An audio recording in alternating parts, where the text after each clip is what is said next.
A hardcore gamer and social media influencer wakes up one morning to an empty apartment and a city in chaos. Infected people are running around the city, biting anyone who gets in their way. And he wants none of it, except to survive. This is his story. Hi, I'm the Artie Dance from Asian Film Fans, and welcome to this review of the Korean horror black comedy #Alive.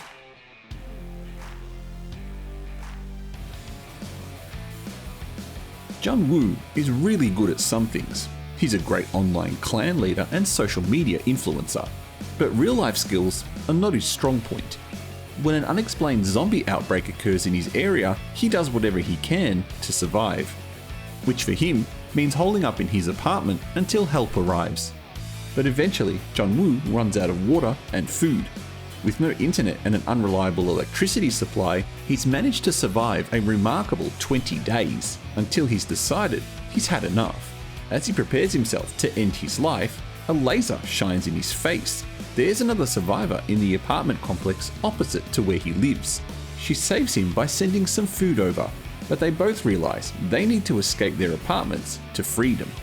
They know where to go, but they're not sure what will be waiting for them when they get there. Rhetorical question, but what is with Korean cinema and zombies? In the last year alone, I can think of The Odd Family and Peninsula off the top of my head, as well as the excellent series Kingdom. So is this movie more like The Odd Family, which was good, or Peninsula, which was bad? The truth is, it's somewhere in the middle, but closer to The Odd Family. This is a black comedy with humorous moments that make fun of our main character for being a rather useless human being. Fans of survival zombie media will get a kick out of this movie. While there is very little emphasis on fighting zombies or scavenging for supplies, this movie instead focuses more on the fragility of a person's mindset when stuck in a crisis for which there seems to be no way out. It also has a small cast, focusing on Jun-woo, Yoo-bin, the other survivor in the opposite apartment, and a third character at the end, although very briefly. Otherwise, it's the usual Korean style.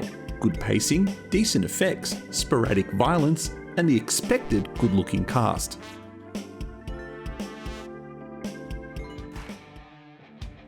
There are a few self-reflective moments with our main character that help to develop the type of character he is.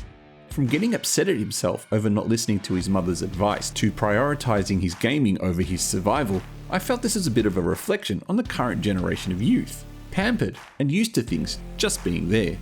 There's a rather cute scene where Jun-woo is talking to Yoo-bin over the walkie-talkies about how to prepare instant noodles. In this crazy world they now inhabit, the only skill he can offer her is the ability to create pre-packaged food. The use and progression of technology was another rather interesting element that was touched upon in this movie.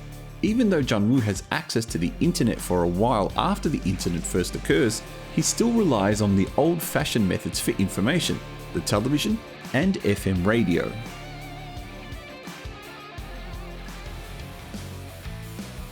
There are some scenes towards the end that I felt made very little sense, or were just done because this is a movie. I won't mention what they are, as it could be considered a spoiler, so I'll just mention the word helicopter. If you've seen the film, you'll know what I mean. In fact, most of the end sequences are rather weak, considering how good and entertaining the movie was for the most part. One of the issues I can find clear fault with are the zombies. Specifically, they can hear a sound and know exactly where it comes from, even to the point where they know to climb stairs or fight their way through doors. There's a very brief explanation given about the zombies, being able to retain certain memories, for example, as we see with the firefighter, but it still made very little sense overall, a plot hole that you're just supposed to ignore.